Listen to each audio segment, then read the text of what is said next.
All right, here we go. It's another edition of the Scheetz Show, and That's not what it's called. oh, it's called Talking Scheetz. Yeah. Sorry about that. I'm a little nervous. Our guests have taken way too long to get the technical stuff ready, so I'm thinking this isn't going to go well. I don't think this is the guest's fault at all. I think that our studio has not been. Let's just talk about it. Even when we got nothing to talk about, there's nowhere I'd rather be. 'Cause there's something about you and me just sitting around talking Scheetz. There it is, Dan Davidson, Talking Scheetz. Okay, let's set this up. I am sweating hot mess. I've never sweat like this in my life. I don't know what's going on. I don't know if that's accurate, but you're sweating through your Oilers jersey for sure. It's like I played in the game that just finished. Yeah, you are definitely sweatier than some of those players. Well, on Dallas. Boom. Here's the deal. Oh, snap. Here's the deal. It's so funny how all of a sudden, like, my inner gay is coming out. It's so weird. Ooh, what's her name? Have you met yourself? Is it Krista? She's always in there. She's always been in there. And she wants to roar tonight, okay? I'm roaring. This is all good. All right, here's the deal. We're going to introduce these guys. And I said to Bailey, we should prepare something fancy schmancy for them because they're fancy schmancy. Mm-hmm. Okay? So here it is. Is that why Karen got us tiramisu from Costco? That's fancy. And Cliff, who's in the audience tonight. We have an audience in the storage room. It's very exciting. My buddy Cliff Simmons is here from the Vancouver Island, and so he watched the game with us. And so I said, Cliff, do you want to come in we're charging him $500 for this. So, but that $500 will go to get better equipment for our guests. Which apparently Nicer we do need. It's your Airbnb experience. Watch our professional podcast.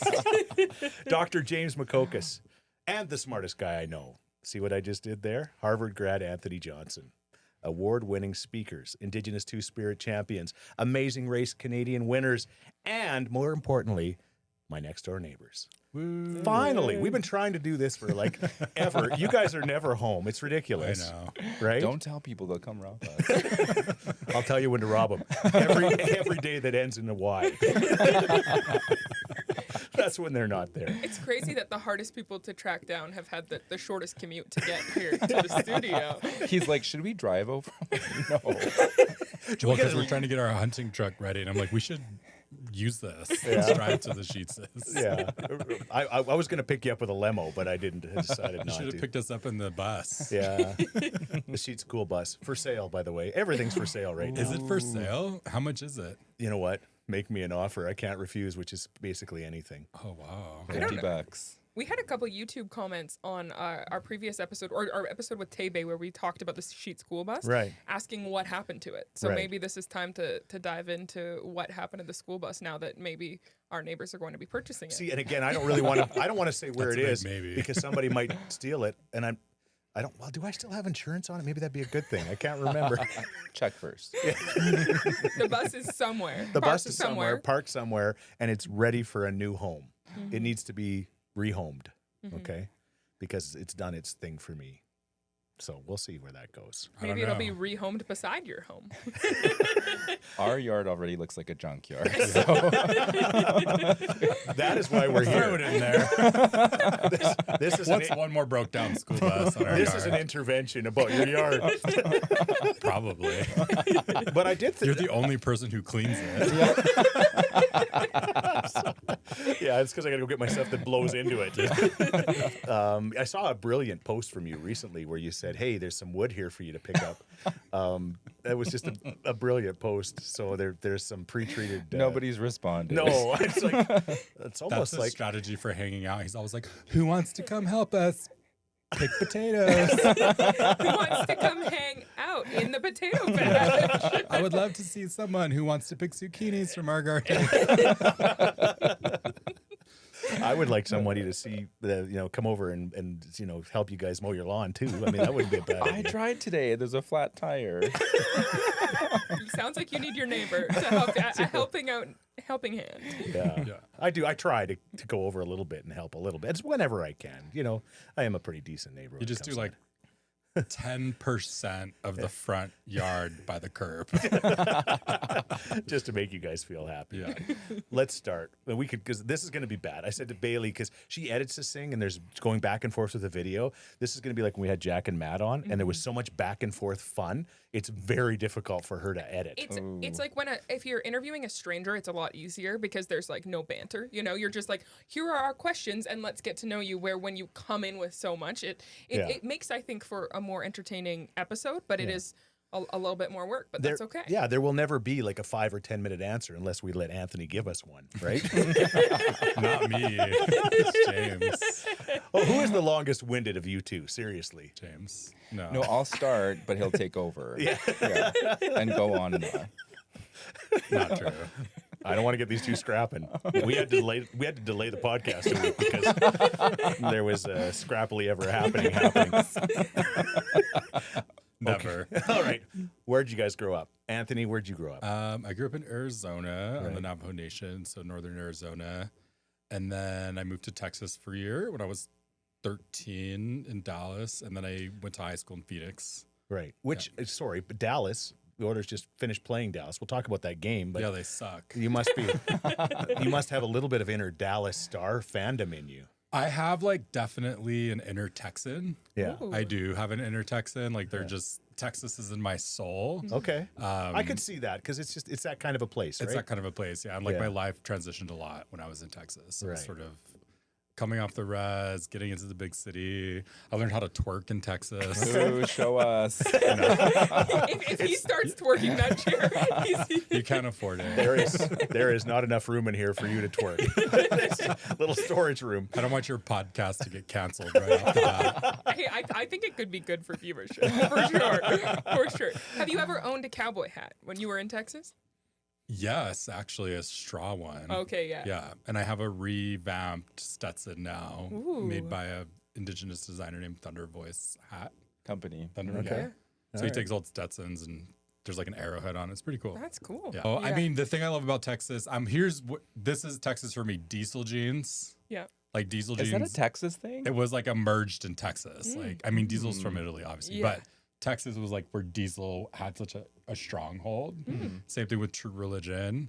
And then Texas, I think it's just like hanging out, driving long distances. 'Cause it's a huge joie de vivre. People in Texas are really friendly. Yeah. And in fact, one time I drove from Boston to LA, and as soon as I got into Texas, I was like, oh my God, I'm back in civilization. Like, Right. Yeah, Texas is cool. Except for the Dallas Stars. Yeah. No comment. Boo. There's the Dallas Cowboy cheerleaders. I'm just saying. Which I got rejected from.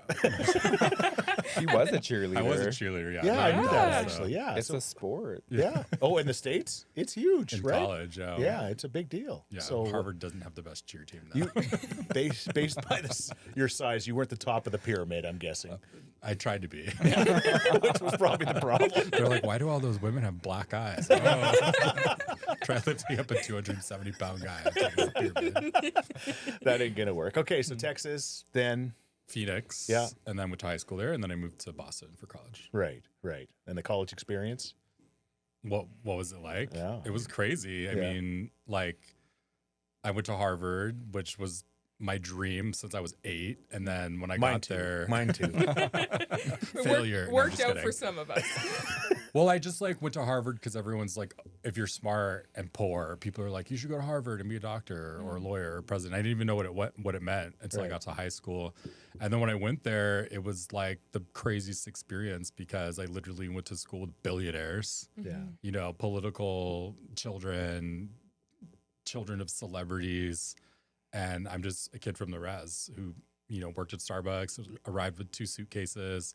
I was telling the story the other day. I was literally shivering underneath a sheet and a towel because I didn't know the East Coast was cold in September. And so the experience was eye-opening and revealing, but also transformational. Like I don't see how I would even be in this room right now if I didn't go to Harvard. Right. Honestly, because James wouldn't be with someone who went to a state school. He's got that level of taste. Again, if you're watching YouTube right now, you'd see this, this look of, well, maybe you're right. No. But yeah, transformational. And like you say, it was just an experience. You wanted to do it since you were 8, but you never dreamt it would really be possible. Yeah. Right? And I didn't think it would be possible. I had to work really hard. And now looking back, I'm actually sad that everyone doesn't get to go to Harvard. And one of the reasons why is at Harvard, they go through a great difficulty of curating the class. So it's curated by geography, it's curated by international status, it's curated by financial status. And so you go into this bubble, it's called the Harvard bubble, of incredibly bright minds. And there is a sense of hierarchy, which is inherited from wealth, but there's no sense of hierarchy in terms of skin tone or social differences. It's just what are you interested in intellectually? And it was such a level playing field in that regard that I wish the rest of the world had that same commitment to diversity. Right. Do you know what I mean? Because it's it didn't matter where you came from. All that mattered is what are you talking about? What are you interested in? What's your field of study? And out in the world, most people don't have that experience and carry around judgment with them. So that's one thing now, and it's only within the last year that I've been able to sort of reflect on and appreciate really grateful for. Yeah. I just assume that you would have met a bunch of different people when you talk about that and maybe learned from them because of this bubble was so many different people, right? Oh yeah. I mean, I didn't have Indian food for the first time until I went to Harvard, and I remember eating garlic naan for the first time. I'm what is this magical food? It was a revelation to me. It was also interesting to peer behind the curtain of wealth. There were some really wealthy people who I went to school with that when I started becoming friends with them and I'd go to their houses and I'm this is literally stuff you see on movies. There's a butler at your house. You know what I mean? Or when they're we're going sailing, it's on their 65-foot yacht right. to Nantucket, So it was just this eye-opening experience that changed me forever, just in terms of being able to appreciate the world in a different way. And then, so you spoke about how once you got there, it didn't feel like there was as many barriers you could learn. But to get to that point, you had to overcome a lot to get to the point where you were accepted to Harvard and then going to school there. Yeah, I wouldn't say there were no barriers when you got to Harvard. It's extremely difficult. Yeah. It's not getting in is the hard part, and then graduating is even harder. Yeah, I guess. Although The Amazing Race is harder than Harvard. That's good to know. That's actually a question I had for later. But barriers, I guess, to your learning, being able to learn and being able to be there. But getting to that point, what was that like for you? I mean, it was just work. Literally, I wanted to go since I was 8. Yeah. So since I was 8, my mind was focused on school, extracurriculars, doing what I needed to do to get in, volunteering, having that academic base. And, I went to public high school in Arizona, so I was not adequately prepared. Arizona has the worst public school system in the US, or maybe 48 out of 50. And close enough. As an example, my senior year of college, my senior year of high school, the big project, right, was a 5-paragraph essay. And it's all the seniors were working on a 5-paragraph essay and people were struggling to do it. And kids at Exeter and Andover and Deerfield and Beerley School, which are these elite private schools, are writing 15-page papers their sophomore year of high school, right? So it wasn't a level playing field at all. Yeah.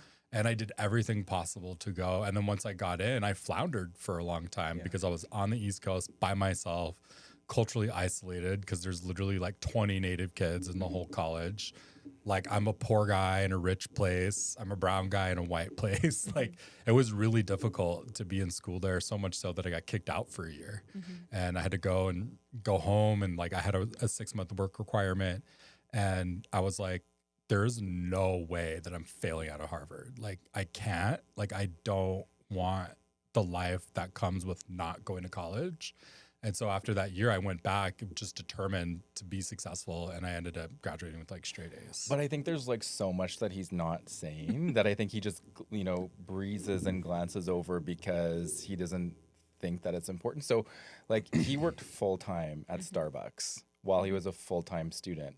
And like when I was a university student, there was like no way I could work at all, like as a full-time student. So like 40 hours a week, which meant that like when he finished at 12 or 11 p.m., he could only study like from then till the morning, like of class. And because he couldn't buy books, then he would go to the library and like photocopy the chapters, because you can't take the core textbooks out. And that would be the time like that he could read and study. So he never slept and worked all the time and like had to go and do this like for his own education, like photocopy books, which like I never had to do.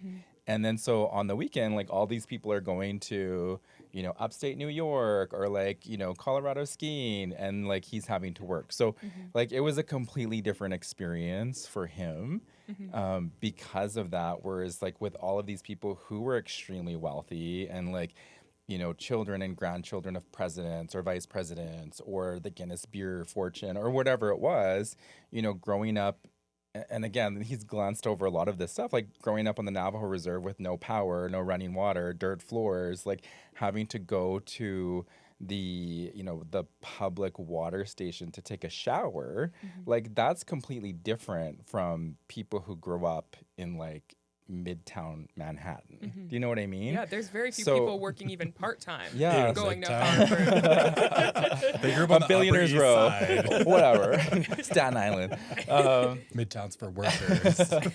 So I you know, I think that like he tends to gloss over how incredibly challenging it was for him to be in that place of like an Ivy League school that's like the elite school in the world with not having any support. And in spite of all of that was like, you know, was successful. Yeah, there was some challenges, but like anyone would have had those challenges having to do all of that stuff. And I think, again, this is going to be all about propping him up. We'll push him back down. But I'm like, wow, I sound amazing. But I said he is the smartest person I know, and I mean that. And that's no disrespect to the other guy in the room, or the other guy, Cliff, who's watching, or Renato, the producer. But that combined with the work ethic, you can't. It's unstoppable, right? When you've got that going for you, and that's kind of what he had going for him. But it was not easy, and I'm still waiting for the work ethic to kick in. I'm like, when does that happen? I'm not going to say anything about his lawn. Wait, why do you say I'm the smartest guy you know? Like, what does that even mean? I don't know. Yeah. I think that like you have so much baseline knowledge for so many things. Yeah. Like there's been so many times when we've been over here, or we're trying to set up a wedding in a pandemic. We're trying to build a house behind another house. There's so many times when Anthony strolls over and just has the answer. He's like Google before Google was Google. Yes, I know you went to school. And maybe he doesn't know anything, but he's just not afraid to share. He just has an opinion on everything. I just don't know how to Very shut up. convincing. I'm not afraid to share, but I sound like an idiot when I share. So that's the difference. It's a Harvard grad level of I think sharing. so. It's Nothing different. against Thorsby High. Yeah, like We did our best, and then Columbia Academy of Radio and Television Arts. you could just tell people you went to Columbia. Yeah. In Midtown. All right, this is perfect time. You already mentioned it. You didn't have the struggle in school, but you went to school where? Oh, I struggled in school. Well, but you know, in regards to working and doing all those kind of things. But you went to school where? Where'd you start your life? Yes. So I grew up on the Satellite Cree Nation, which is about an hour and a half from here, northeast. But I went to school off reserve in St. Paul, where there's the UFO landing pad. Yes. Up until grade 11. But in grade 10, so we grew up in the summers from like grade 6 to 12 or 11 in San Diego. So my mom, my aunts would go to grad school. They did their master's degree and doctorate degrees. So it was really cool for us because like we got to spend the entire, you know, summer on the beach in San Diego and like exploring and like doing all of these things. But in grade 11, I realized that if I stayed in, you know, for grade 12 in rural Alberta, that I probably would not have done very well in terms of mental health because of being like a gay, brown, you know, feminine person in rural Alberta is like really difficult. So I advocated for myself to move But that's like when he's like, I'm glossing over, like he's glossing over how hard it was for him. Like by not doing really well, from what I know, which is not that much, is grade 11 was like a really dark place. You know what I mean? Like that, you know, everyone knows James as this like golden light of positivity, which he is. I think grade 11 wasn't like that for him, you know, because of the challenges of being queer in a rural place. Right. Yeah, so my sister had started university. She was in first year university at the U of A. And I just told my parents, I'm like, I'm going to go live with Janice and I'm going to do grade 12 at Harry Ainley. Didn't know what that was, but it's heard, you know, it sounded like a good school. It sounds like, you know, something that you need laser treatment for. Get some nads on that. I got a Harry Ainley. I'm sorry. I'm sorry. And no disrespect to Harry Ainley, because I'm sure Don't Harry even know Ainley who was, it is. I'm sure he was amazing. I'm sure he was amazing. Yeah. You decided to go to Harry Ainley. Yes.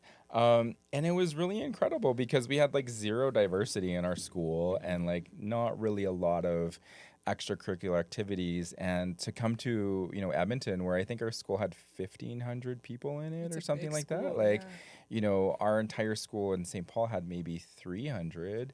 So it was an eye-opener. And from there, like, I think I really blossomed, which is, like, hard to start grade 12 in a new school, right? Last year. You have, like, no friends. And thankfully I was, you know, taken under the wing of this really incredible person named Shanice, who makes the best chai honey. You can get that, yeah. And then graduated from grade 12 here. Went to MacEwan University for like the undergrad and then the U of A. And then eventually my master's degree in medicine. And yeah, now I'm back home. Master's degree from where? The University of Toronto in public health. And then your physician degree from where? Oh, from the University of Ottawa. I was so sure that I would get into medical school, which is crazy, that I lived in Toronto. So I packed up my stuff and just put it in storage. And then I had to come home. And I was like, I'm going to get into, you know, medical school in Ottawa or in Ontario. So got in, and then I just moved my stuff from Toronto to Ottawa, which I think was like pretty overconfident, maybe. Hey, but that's a great quality to have. And when it works. Yeah. They pitied me. You said you spent your summers in San Diego as your mom and aunt were going to school. What was it like to be surrounded by women that were pursuing higher education and obviously were an inspiration to you when it came to getting your medical degree as well? Yeah, I mean, I think so much of our foundational years were, because we started in grade 5 and then, you know, and all of those years up to grade 11, really, watching them like go through struggles and successes too. And like, you know, to see your mom and aunts, you know, they work all year long and then they're teachers. So like the only time they have off is in the summer to go to school. And it was always to help our people and help our community and like do all of that from that, like that sort of aspirational background. And they made us help them too. You know, like we had to go to the library and photocopy their readings and, you know, do all of that sort of stuff and be on the microfiche and help them do their research. So it was, you know, it was good for us to see how much work it took to be successful and to know that like we could do whatever we wanted to. We could travel wherever we wanted to. And I remember like when I had my learner's license and I was like 14 years old, the Interstate 8 in San Diego, there's like, I don't know, 10 or 12 lanes, you know, wide. And my dad was like making me drive on the interstate, you know, 90 miles an hour. This like little kid is like 14, and like there's all these, you know. Now I think I'm like that. I don't know if that was allowed. Like even though I had my learner, It was. Yeah. My dad did the same thing. I drove through Chicago when I was 15 years old. The family in the minivan. Well, it was a big van, but yeah, I think you could do it. I mean, they were going to stop. Like, what, you had the window open, the braids were flying back. Like, well, I had short hair back there, yeah. Good blonde highlights. Frosted tips. Yes. Wow. The first time I drove was the day I got my license ever. I drove once back from Page, and then my dad was just like, "You're getting your license today." I'm like, "Okay." And how old were you? 16 18. or 18? And on the way to the DMV, he's like, "Oh yeah, they're probably gonna make you parallel park. This is how you do it." And he explained it. And like the first time I ever drove on a city street was like with the person observing my driving skills. And you passed? Wow. I passed. Of Yeah. course. Yeah, of This course. is why you're the I'm a smartest driving person. savant. You passed on your first time without ever Yeah. practicing. Never practiced. You probably I should have didn't even pass. You should have taught our neighbor Bandy to drive instead of me, maybe. Bandy the monk. Definitely. Bandy the doing monk. donuts in his monk outfit. Anybody but you should have taught Bandy how to drive. Let's move on. One thing that's cool about James's educational background, just to go back to that, is his mom actually is like in the first class of Indigenous graduates. Like she's one of the first Native women to go to the U of A, right? Yeah, because it was illegal for us to go to university before. Of course, Like, that makes sense. yeah, well, it was actually, I think, 1951. We were allowed to, but like the government never told our people to the 1970s. So, Oh, by the way, you could have done this. yeah. Right? Like, So, yeah, how crazy. yeah. So she was one of the first graduates that was Indigenous from the U of A, which isn't like I can't even comprehend how difficult it would have been for her Sure. and others in that era, because it was difficult for me as it is with like supports and things like that. But yeah, her and my grandparents and my dad have always been super supportive. Like when my mom was in university in San Diego, my dad gave up his government job to come help support us and like As like a fish and wildlife ranger. yeah, and like worked bagging groceries at Ralph's grocery store for like $5 an hour or something. And, you know, I think about that because like our parents gave up so much for us to, you know, be successful or to like to have a future. And, you know, and I think about my dad, like that's incredible to do that, right? You know, as a person of his age at that time.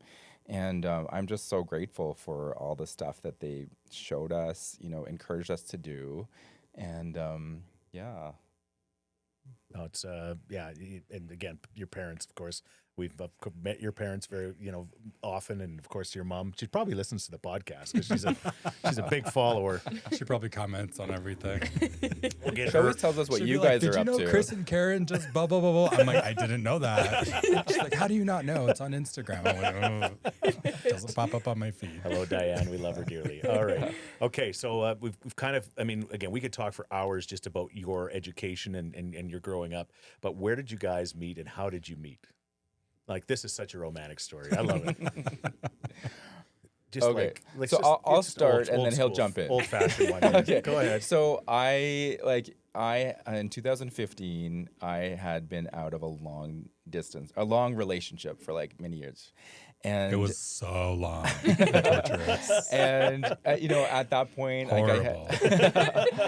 I had been practicing medicine for a little while, and it's hard to be single when you're, you know, a bit older and not knowing how to date and all of that stuff. So I was just telling people, I'm like, you know, this is the criteria of like things that I want in somebody, you know, somebody who's educated, who has a good relationship with their family, who's hopefully Indigenous, who is involved with their community and ceremonial aspect of their culture, who has a job, you know, who is hopefully not using substances and like things like that, and who's hot, I was right?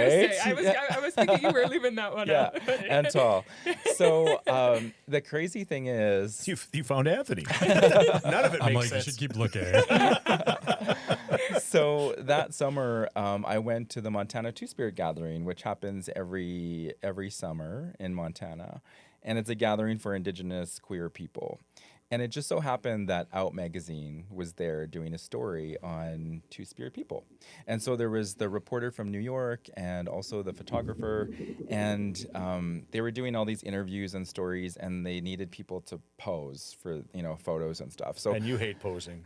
well, I wasn't going He's like, to. oh, you want to take pictures with me for an international publication? I wasn't going to because I'm like, I didn't want to be, you know, interviewed. And then I thought, you know what, I I just have. hate when people want to photograph me for magazines. So they were having the powwow. So I put on my my regalia, my powwow regalia, and they photographed me. Which just happens to be like shirtless in a loincloth. So like, not lying. masculine. And I said to myself, like, you know, the worst thing that, the best thing that could happen is I might cross path with someone somehow that I otherwise wouldn't have. And, the worst thing that could happen is like nothing, right? Or like, and You so just slay a couple photos in a magazine. yeah. So I just became one of Beyonce's backup dancers. so I ended up being on the centerfold, and I was in Australia at the time. And He's like literally on prison walls, just saying. True story. I was doing a book tour. So I had wrote this chapter in this book, and I was doing a book tour. And then the magazine came out and was published, all over, and like also in these Two-Spirit groups. And it just so happened that I was tagged, and Anthony was also in that group. And it's something that it's a group that we never look at. There's just like tons of stuff and too many notifications, and it's kind of like boring. But he just so happened to like look at it and open up his laptop in Brooklyn, and he messaged me. And so I'm in Australia. I get this message, and it's like, hey, I saw you in this magazine, or whatever it was. And so immediately you go to the about section, right? Or like the info section on the Facebook profile. And it's like, oh, wow, he looks interesting. And meanwhile, my profile picture is like Scrooge McDuck. No, it wasn't. It was like... I'm pretty sure it was Scrooge McDuck. No, it was like he was happy. Like he was so he was working in fashion in New York. Yeah. And I'm 100% certain it was Scrooge. It wasn't that one. It was like this happy one with your friend that you were working with. My idol. So on the about section, it's like, he's from the Navajo Reserve. He's a Harvard grad. He's working in fashion, living in Brooklyn, and he's Navajo, and he's hot and tall. And so I responded, and like Scrooge McDuck, he doesn't wear pants. Got a big tail. And so we started messaging back and forth in September, and then I had to go to Newfoundland, and I was like, well, I just so happened to be in the area, Newfoundland right? to Brooklyn. So and I was like in Brooklyn, like, where is Newfoundland? Like, what is this place called Canada? For real. And I was like, I could stop there on the way back. And he's like, okay. So I straightened my hair because I had this vision of like being in New York and like the subways going by and like the winds fly, like your hair's flying. Yes. And so I purposely did that so I could come out the subway in Brooklyn, and there was this like shiny diner, and I kind of could see him out of the corner of my eye. So I like, look the other way, and like, so the wind can blow in my hair. And then he comes over and he's wearing Crocs. And I was like, that was before Crocs were cool. Like they weren't even real Crocs. They're like camo faux Crocs from Walmart that I got in Tennessee. They were called Ox. So it was They're called Dials. A New York rom-com moment ruined by the faux Crocs. The faux, I was like, oh, those are interesting. I don't know if it was ruined by my Crocs or your attitude about them. You're like, oh, you work in fashion. Yeah. Interesting. Well, because I was the creative director for a boot company. So when I wasn't at work, I wanted to wear comfortable footwear. Also, I was just coming from my apartment to the subway. Like, I wasn't trying to get all dressed up so you didn't to meet someone at the subway. You didn't overthink the meeting in the same way that he did. I was worried about cleaning my apartment, which is why I was wearing Crocs, because I was furiously like. But I think this is common. Like you talk about that first date or that first impression. We all have that, and then like years later, it's like that the last thing you want to ever do is fart on your first date. Let's say. And then like 33 years later, like my poor wife has to deal with it all the time. I can tell you about his first fart if you. Because I remember it. It means clearly. a healthy gut. Okay, doctor. Dr. Tummy. Yeah. So it worked. The faux Crocs worked, obviously. Well, I think so. The cool part of that story is on the way back from Australia, I stopped in Fiji, and that was the first time that we actually ever FaceTimed each other and videoed each other. And so I was on the beach in Fiji. He was in, Brooklyn in his apartment. And we talked, I think, for probably 3 hours until our devices died, which was pretty cute. And I still have that screenshot of us in our closet. That I took. Yeah. Yeah. I tell it much better, just by the way. I'm just kidding. I know you do, but we don't have time for both stories. But it was love at first sight, for the most part, or lust. Give me something. Well, here. I think for me, I mean, I think like, because on the other end of it, right? Like I see this picture on this group I'm never part of, and previous to that, I'm, graduated from Harvard, didn't have a job for a year and a half. I was depressed. It was horrible. Like it was just after 2008, and I'm sure lots of millennials can agree with me. It was just a shit show, right? And so just because of the market. Yeah, like the market the economy, crashed, no everything was jobs. terrible. There was like one once in a lifetime financial thing, and then another one, and then like you know what I mean. The world started catching on fire at that time. It did. And like I had been going back to ceremony because like I moved away from the reserve when I was 13. I went to, high school off reserve. I went to college off reserve. And then there was just this yearning inside me of like, I need to get back to who I am. Right. And so like around 24, 25, 26, I started really going back to ceremonies and experiencing some homophobia.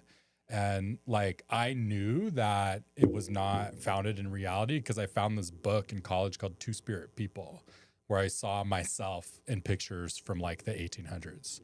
And I'm like, wow, like I belong, like I am a part of the group, and the people who are treating me poorly are wrong. Like they are the ones that are wrong, not me. And so I heard this term Two-Spirit, and for years people kept saying it to me, and they're like, you need to learn about it, blah, blah, blah. And I couldn't find anyone. Like I went to groups and I went to emails and all these pages. And so when I found this discussion group called Two-Spirit News and Discussion, like I was like, let me join that so I can learn. And then I never looked at it again. Right. And so the day that I came home, opened up my laptop, and I'm like, oh, I wonder what that notification is. Right. And so I look, and it's his photo that he took in the magazine. And when I looked at it, I'm like, who's that hot guy in that magazine? And then I Googled him, and it's like Dr. James Makokis. And then at that point, because I have friends who are doctors, I'm like, oh, he's taken. So I'm not even going to try and come at the angle of, let me hit on you. So when I messaged him, it was just like, hey, you're in this magazine. There's this article, this quote that you have. I'm really interested in learning about it. Like, please tell me more. That was the beginning of the conversation. Yeah. So it was more innocent. It was more innocent. And then the thing that I would say it wasn't love at first sight was love at first text. Because at that point, I had been dating a lot of people, right? Like I'm living in New York. I'd lived in Boston. I lived in San Francisco. I was over it. And the thing that stuck out to me was his response. Like he would respond to texts, and not just like with a line, with like a paragraph. And now I know he does that to everyone, so I'm actually not that special. He must love me too. Yeah, he loves to text. But at the time, it felt special. Sure. Right, and so that was sort of the initiation of the relationship, to the point where I was like, hey, like, do you want to FaceTime? And then that's when he told me about his what are those things called again? Hostels. Oh my God. He was staying in a hostel and people were having sex above him on the bunk bed. I thought, because I sleep with earplugs, Yeah. and it was like a party island, which I don't party. But I woke up and like my bed was shaking. I was like, oh my God, we're having an earthquake. And then I came to, and then I just saw this butt going up and down in the air, like on the bed next to me, and I was like, like trying to be like, I'm awake here. And they just wouldn't stop. So I got up and walked right by them. I'm like, can you stop? And they didn't. So Can't stop, won't stop. Yeah. So anyway, let's get the name of this place again. Oh my Party God. Island. Coming soon coming soon. Network travel with Rick McSween. We're going to Fiji. Party Island, Chris Fiji. and Care go to Fiji. Can't stop, Just won't north stop. of Naji. Chris Party and Care Island. take Fiji. Oh my gosh. That's her mother, for crying out loud. And I was going to say, getting back to that in your story of the Out magazine and things like that, a similar story happened with Kara and I. It was the Thorsby. It was called the In magazine. You were the sunshine boy. It was overalls, straw, and my cowboy In your hat. pig pen. They were 13 years old. Wrestling a pig. Thorsby teenagers. You know it. I got 2 pigs and a bottle of oil, Chris. Get in here. 4-H.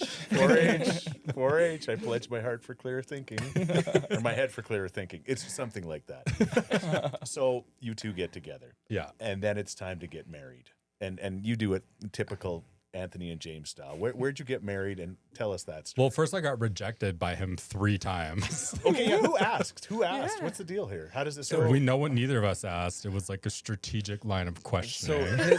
So I'll It give you one was. example where he like asked me to marry him. We were in Greece, so we went to Europe. Romantic. We went to Yeah. Right? Europe. We're in Greece. You think, yeah? And Yeah. we're literally on the side of this busy road. This cute little village in Greece. This like, hole in the wall bakery. in a cute village in Greece. And like, starving. And he's like, "Do you want to get married?" And I was like, "What? No, not right now. Not here. Like not romantic at all." It was very romantic. So then it took 2 more tries. I don't remember the third rejection. The first rejection was on the street in Ottawa. And then the second one was in Greece. I don't remember when the third one was. I Oh, he think what broke I- up with me. I feel like you were coming across a little desperate at that point, right? Like, after 3 times, like, how many no's do you need? No, he started seeing my true self and he got scared. I'll marry you. Did, yeah. He's like, oh, I don't know.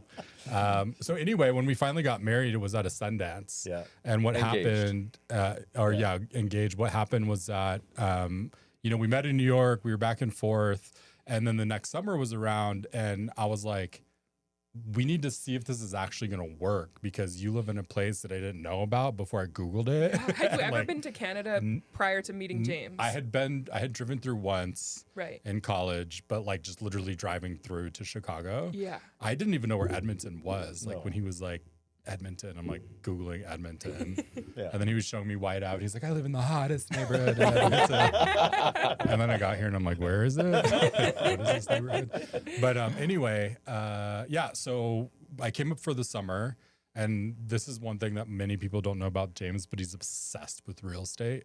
Like how people like go on Instagram every night. He's on like realtor.ca, like looking Always at looking properties. for the next place. Always looking for the next place. That's why, I've got that same issue. Yeah, I am constantly looking at new houses Yeah, too. I like, don't know what it we're is. here- but- we're here but forever, the but I'm difference always between- looking. The difference between us and them is they're really buying things. We're just looking. We're playing Monopoly. Yeah, it's not real. Well, he'll start if he knows you. He'll start looking up how much you bought your house for. Oh, on Honest Store? Ooh, House I never heard Sigma. about that. No, Oh. they don't have House Sigma here. Oh. Just Honest in Ontario. Store, man, you can look up anybody's house. Okay. This is Oh. Honest Store sponsored the podcast. I spend all my time there. I I'm love gonna to look at. download that right Yes, now. it's like what a house sold for. How do you spell it? It's so much fun. Yeah, exactly. So you get engaged. Well, anyway, so Yeah. we're up here for the summer. He's obsessed with real estate, and then he found our house. Yes. And like when we came to see the house initially, like what got us was the vaulted ceiling. Yeah. Like we walked in and we were like, wow, this is so cool. Like we'd never been in a house like that. There was a spiral staircase. It was sort of like, a Disney movies situation where it's like, this is an amazing house. It's probably not falling apart. Yeah, it's probably okay. It's not like they did a reno on a reno on a reno in this place. So anyway, we're like looking at the house and then we just came for fun. And then all of a sudden the realtor's like, hey, someone's putting an offer on the house. He's like, what? And he got super It was like at competitive. midnight. Yeah, that night. My mom was flying in the next day. So then he puts an offer on the house. Well, we had to get a realtor. And meanwhile, I'm over here. I'm like, Mom, this guy wants to buy me a house. Like, it's crazy, right? Like, he doesn't even know me. And so he buys But at the same this- time, he's combing through the house, like knocking on the walls and like seeing all the things wrong with it I over was 3 just- hours. So I'm using my skills Yeah. to help a friend in need. So anyway, we get the house, and then we're at the Sundance, and we're like I decided to dance. My niece is dancing, his cousin's dancing, his cousin's partner's dancing, and then he decides to dance at the last minute, which like a Sundance is like a 4-day long ceremony. It's a big deal, and so we're dancing in the ceremony, and then he's like, "Hey, we should go. Well, we should go talk to a lawyer." And the way that the ceremony is made, there's like a little half fence, maybe like 3 feet tall, out of willows. And then when the music's not playing, you go down behind the fence and people can't see you. And then when the drum goes, you stand up and dance. And so It's like whack-a-mole. Yeah, it's like whack-a-mole, native style. And so like there's this ceremony and when we're down, he's looking at me. He's like, we should go talk to the lawyer. I'm like, for what? He's like, an immigration lawyer. I'm like, what? And then the music plays and we have to like stand up. And I'm like, you know, the music goes down. And I look at him. I'm like, we're not even married. Like, that's pointless, right? And then he's like, I know. And he like starts blinking his eyes. And I'm like, you want to get married? And then the song comes on. And we have to go up again. And so we're dancing. And then we go down. I said, you want to marry me? I was like, I don't know, man. You're crazy. Like, I'm fucked up. Like, for real. That's what I said. I'm like, I don't know why you want to marry me. Yeah, no, we don't disagree. Keep going. And then he was like, okay, like that. And then the song came up and we were dancing again. And while I was dancing in that round, like I just thought about my mom. I thought about Harvard. And like so often I'm afraid. Like I make choices based in fear. And at that moment, at that point in time, I wanted to go deal with my mental health, right? Like I knew there were things that I needed to work on to be in a relationship with this level of human. And I was like, I was afraid. And I'm like, no, I don't want to marry you. And then like something clicked while I was dancing. And I said to myself, why am I afraid? Like what is there to be afraid of? This feels so right. And so this, you know, the song stops and we go down and I was like, okay. I'm like, let's do it. He's like, really? I'm like, yeah, let's get married. And he's like, okay. And then the song comes back on and we go back up and then we go back down and we look over each other and I'm like, oh my God, I can't believe we're engaged. Yeah, he's like, I was just thinking that. And we started laughing. And then at that point, the ceremonial leaders go like, hey, stop laughing back there. And then when we got out the next day, my mom was like, was that you two laughing all night? It's like, yeah, we're engaged. That would be like, that'd have been a TV show. That's what I was going to say. Like, There's there's a very It's efficient beautiful. way to get engaged because it like really accelerated the conversation. You know? You only had a certain amount of time before you had to pop back up. Yeah, there wasn't a lot of time to really hammer out the details. Yes. But now I know that a Cree person will never ask someone directly to marry them because Crees are non-confrontational. So the whole time it was a setup. Well, it's like it's non-direct me up. communication. So Right. it's like, Is it called passive aggressive? well, it is, I think. It's like, are what you some hungry? people might call it. You know, are you tired? But it's like, I'm hungry and tired, you know, but I don't want to say that. Okay, that's how they Are communicate. you wanting to get engaged? I just figured out your mum is Cree. We have to 23 and me. Do you like Chanel? Are you finding you annoying? Chris, have you ever been to Fiji? In a bunk bed? Again, the name of that place. This is perfect because we're 47 minutes in and we haven't even talked Amazing Race yet. This is like, I knew this was going to happen. Yes. So we got to, okay, so this engagement, what a great story. Okay, so of course, how do you make a great engagement story even better with a wedding? Well, of course, you do it at... A marathon. Yeah. Vancouver Marathon. Yeah, 20 miles in, right? Was it Yeah. the 20-mile mark? We said I do at 32 32. kilometers. 32, AM that's 32, 20. Yeah. That's 20. Yeah. Is that Wow. Sorry, I do miles. okay? But yeah, it's 42 kilometers. So, well, maybe not. Well, whatever. Oh my God, 32. maybe yeah. I am 32, yeah. It is. Canadian. No, I think it's 20. I think it's Yeah, 20 miles. 20 miles. Yeah. Because the 20-mile mark is where you hit the wall, Yeah. they call it. Like, and doesn't look like it, but I've done 2 marathons, and there is a wall you hit. So you guys hit the wall and then decided to get married at it. Yeah. Well, the real secret behind our marriage is that we were trying to be cheap. Like we didn't want to put on a big wedding. And also like, you know, I was kind of just... Well, no, we had to get married quickly so he Yeah. could do his immigration Yeah, and I all didn't that want sort to of stuff. say it and Was it sound 90-day cheap. fiance situation? Yeah. It was like a Melania Trump situation. That kind of a deal. Yeah. Yeah, because I'm so beautiful. But anyway, yeah, it was just like legally, right, for the house, for things, and then But you didn't have to do it in a marathon. could have done could it have in a done it backyard. anywhere else. You Yeah, chose we could've- that for a reason. why did we choose Well, it? we wanted to be special, so I was Yeah. training for the marathon, and I think I had kind of got you into running too, and I was like, you know, we could do this, or we could go to City Hall and then have a real wedding later. I'm like, do you want to just do it at the marathon? And then we kind of started. You And I was like, you still want to marry me?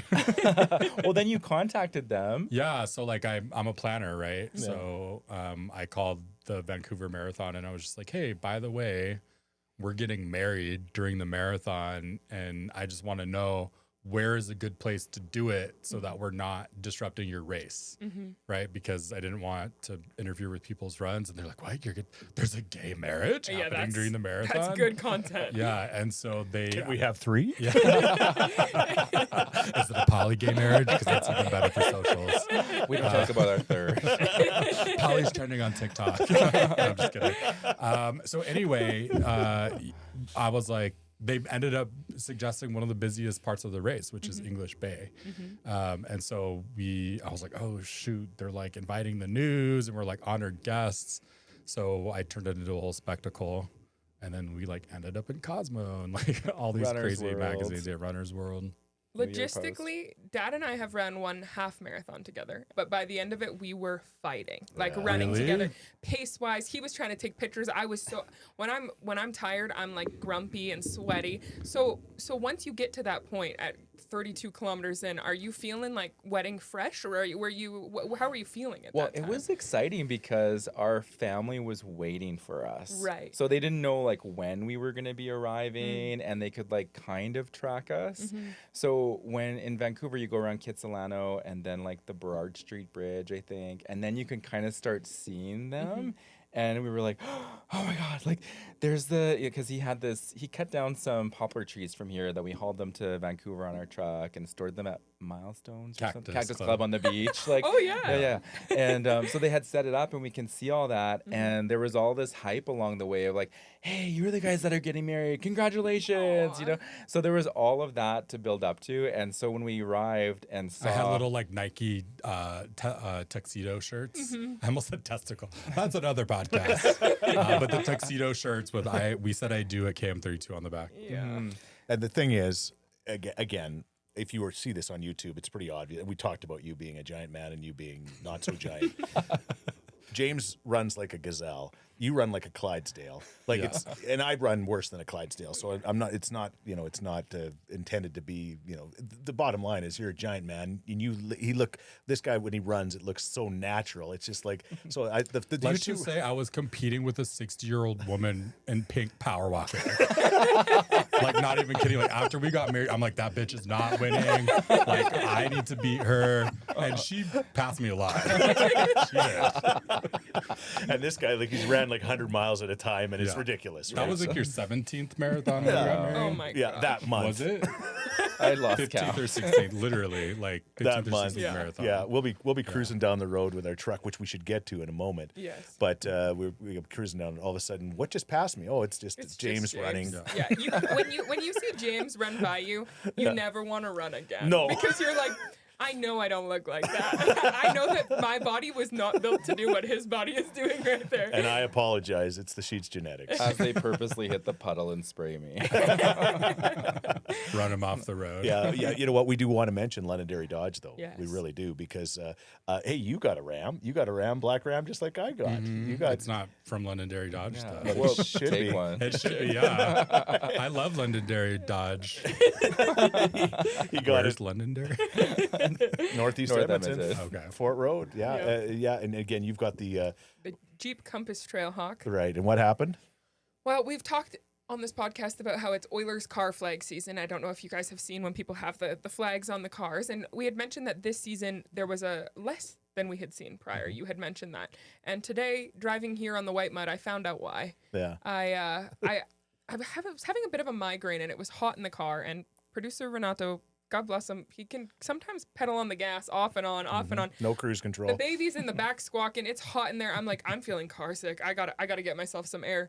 I undo the window, and boom, we lost the car flag. yeah. We lost the car flag on Another the white dead mud. soldier. You've seen him. You've seen him on the road. Yeah. Well, yeah. I happened to buy a car flag last year for the Oilers. That's how Canadian I'm becoming. Yeah. He lost it. Yeah. I'm like, oh, did you see our cute flag in the car? He's like, what are you talking about? I'm like, I put an Oilers flag on. He's like, oh, I rolled the window down. It's what I mean. It's But Yeah. the Jeep Compass Trailhawk, beautiful drive. Even when producer Renato is driving, it does its best. Absolutely. Beautiful. I mean, what I vehicles. would love from Londonderry Dodge is like a topless 4-seater Rubicon. Yeah. I would love to see what that's like outside. Yeah. Love to see what my Oilers flag looks like on that, with the top down. Just saying. Yeah, Londonderry again, Mitch and Jamie and the entire staff there. Tell them Talking Scheetz sent you. Let's talk Oilers because I've decided I'm making we got to do this, and we got to get you guys back again, and we'll talk Amazing Race. We'll talk about what you guys are doing and how you're making a difference, speaking and going all over the world. But we can't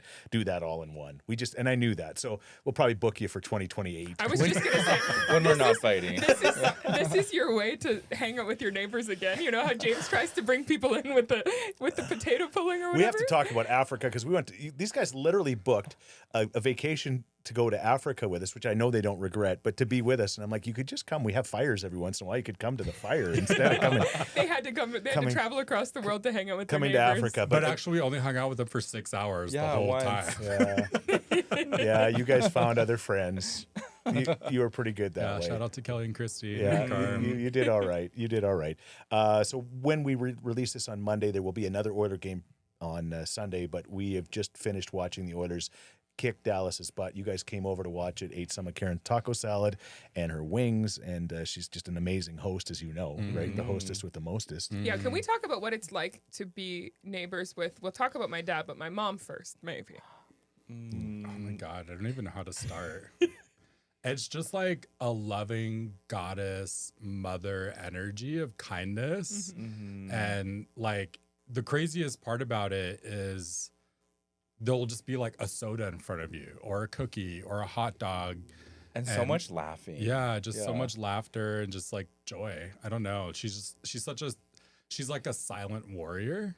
You know what I mean? Like she's like not always in the foreground because Chris is hogging the spotlight. Yeah. While he's making her like record him She's usually being all that. around the world. Rolling her eyes behind the camera. Yeah. No, but she's just such a loving, like, kind goddess. A friend of mine once said, he described his wife and he said Karen was the same, and I considered it a compliment. He said, don't confuse meek for weak, right? Like extremely strong, Yeah. but just the silent person behind. Yeah, you can't even describe. I don't know if I would use meek to Not describe. well, but just She's got some one-liners. Oh, there's- she's the funniest. there's- She's, yeah. they're she is all- the funniest, but yeah. she's kind of quiet, kind of Yeah, she's kind calmer, of circling, more calm. circling in the background, and Yeah, then and it all of a just sudden, stabs you. that's just She's got a plate of cookies in one hand and a knife behind her back in the other.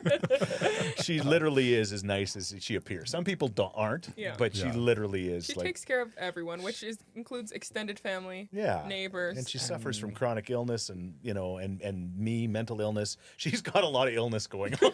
And just also on a total side note, she's physically beautiful. Oh, Yeah. she's a Like stunning she's a woman. knockout Yeah. that, when you see her around the house, it's Yeah. like, Yeah. she's in her sweats and hanging out. And Yeah. then when you see her dressed up, you're like, that's my neighbor. Like, Gorgeous. Real Housewives of, Yeah, she really not gonna is. say our subdivision. Yeah, Real Housewives of the undisclosed subdivision in which both of these. But yeah, she's beautiful inside and out, and nobody can believe she's like 54 now. Like they can't believe it Yeah. because she does not look 54. And considering again her challenges that she deals with, you'd never know it. So That's why I'm advocating for Leona to call you Grandpa Karen. we're gonna get This to is that. the thing, We'll yeah. get to that next episode. That needs to be one whole episode. by Yeah, itself. yeah.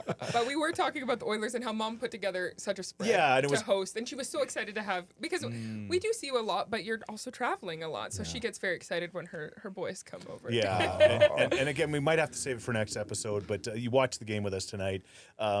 You were supposed to come downstairs and watch with Cliff and I. You never did. I was glad about that because you guys were too. You did not create an Was there an inviting. invitation? No, you did not Three create times I said, everybody downstairs. Oh, Everybody Literally, downstairs. I thought you went downstairs to drop a deuce. For real. I was like, man, Chris is really. It's called the 85-inch TV, as I humble brag. But no, It but didn't feel like you wanted I did. anyone other than But Cliff you- because Cliff is quiet.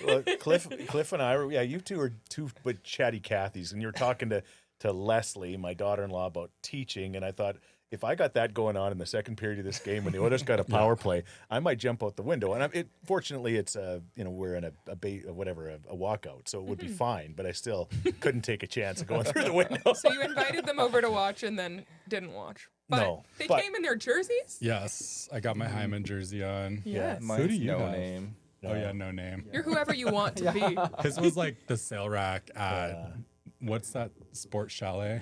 Sport Check. Oh, Sport Check. Yes. You got it for me. Yeah. Sports chalet. like it's got a chicken and shinier sports. logo. Yeah. It almost looks like a bit- disco it's ball. more glam. I don't know. It's shinier than it. And James, you played hockey and you were a pretty good player as a I kid. did. I played with Rainey Bork. Yeah. Wow. You know him? He played for the Flames. And also the Blackhawks, I think. And I think the Canadians. Probably. He played for a few teams. That's my claim to fame. And now Yeah. I James was that just good. flames. You put the Flames in the Calgary Flames. That's did. Now a good James way just of One putting thing it. about they're going to show up looking good for the occasion, Oh. like on theme. It's Yeah. disgusting. We'll talk about Africa next time, but Bailey or Karen will say I spent like 3 months trying to plan to pack for the Africa trip, and then these two boneheads, literally, we picked them up and take them to the airport, and they're like, "Oh, we just got home, so we just threw whatever we could in our suitcases," and then they every day they come out at Africa and they're just like dressed like perfect, and she's like, "What in the hell?" They've never looked She bad. said, "What is going on?" But then again, we had a limited amount of luggage we were supposed to take with us. Guess who had to bring home most of their crap because they had too much. But Well, we went shopping. We could have put anything in there. You could. Going across there, and you just took it. Yeah, that's a lot of trust. You've created a very trusting neighborly relationship. so next episode, whenever we do it, we'll talk Amazing Race. We'll talk about what you guys are doing, and we'll. I mean, we've got still so much to talk So about. We much, got to talk yeah. about Eugene going to Florida last year for the playoffs. Oh my God, you should have Eugene on the show. Oh, funny. He's a Do you class. think we're hard to keep on track? He's a classic. He'll start showing up on your door too, just like unannounced. I think in closing, we should talk a little bit about when you guys first met and sort of how your relationship No, has and that's evolved how a I little want to bit. end this. That's how Yeah. I did want to end this in this way. I'll never forget the first time I met you guys. I heard, okay, new neighbors have bought the house across the way. So I'm backing up. I'm dressed full cowboy because I'm going to the Canadian Finals rodeo. I got the boots, I got the hat, I got the Wranglers on, and the neighbors, I can see them in their yard. So I walk over and it's you two, right? And I meet you, and I come back. And I come back to Karen and she says, "So, what are the neighbors like?" And I said, "They're Indigenous, they're gay, and they're awesome." And she said, "What?" I said, yeah. Anyway, and I'm like, and you guys literally began, I was going to say I was already on a journey of learning more and opening up my life, but you two single-handedly made a huge difference. And for that, I thank you so much. Like the differences that you've made in my life have been remarkable. So Oh my God, does don't that get make emotional, it, well, Chris. no, but does that make any sense? Yeah, no, Right? I think that I don't know how else to put it, but that's like seriously. And I hope that there's people that are listening to this podcast right now that maybe are realizing that fact too. Like, you know, learning. Yeah, you've got to participate in ceremony Oh with my them and gosh. do so many different things that you would have never done had they not moved in next no, door. yeah, the things that all we've of us, had- honestly. yeah, Like Renato and I's wedding, which ended up in our backyard, which we haven't really told a lot of stories about, right. was during the sunset, and they had their beautiful teepee set up in our backyard. And so in the back Which, of by the way, it needs to return because that's why I built a house in the backyard. But anyway, yeah, all of carry our on. photos, Yeah. all of our photos, that's in the background. And again, that would have never been the case. And so I think things happen for a reason. And I think that this neighborhood is very special, and and the relationship that we have, and especially you and Mom with Anthony and James is just like beautiful. Yeah, literally, you are her favorite people. Yes. And you're up there for me. Yeah. Like I mean, Connor McDavid and Leon Draisaitl. But yeah, she's just like, you know, anything. She is more defensive of Anthony and James than she is about anything else on the planet. Wow. Right? Yeah. So She loves so there's a gosh. mutual feeling there. So Well, we have some people on James's phone she should go after. you're trying just kidding. to get her a better man. No, to go set the record straight. I wouldn't mess with Care. I wouldn't mess with No, Care. I get what you're saying. So Well, I think thank you so much, though, because Yeah. you've also made a difference for us. And like, just speaking for myself, you know, I didn't know what neighborly love is until I met you and your family and Renato and your family. And like, it's been such a joy. And I'll never forget, we were having someone over to cut our trees down because James was like, hey, who wants to come hang out and cut trees down today? But we were in a bad way cutting down a tree that we shouldn't have been doing. But anyway, you guys were having a fire and there was this native guy and he was like, are they just like laughing around a fire? And we were like, yeah. And he's like, they just sit around a fire and like hang out and laugh. I'm like, yeah, like pretty much every weekend. And he was like, that's so cool. Right. Like, that's so cool because, you know, in his world, a fire is like for ceremony, which is joyful and, you know, together, but it's not the same as Care bringing out some s'mores and jokes. And I Chris think lighting the fire with gas. Yeah, Chris lighting the fire with gas. Or we're like taking the tire off of it. Yeah. I got my tire fire on there. That's how I light it. But no, just like it's been such an eye-opening experience. And also like I love that you're my Wilson without the fence in front of your face. Right? Like I get a 360 Wilson. It's a home improvement. Yeah. Yes. Well, no, the feeling's mutual. There you go, the mutual club. Wow, it started so goofy and ended so emotional. I know. just like a roller coaster of emotion. Yeah. Bailey's got tears in her eyes. Or are you just sweating? No, I don't know. It's both. I'm like, maybe you are going through menopause. This mood swing in the studio. All right, you guys can't hear the music, but it's started. So that's it. We got to have you back, and we got to have you back soon.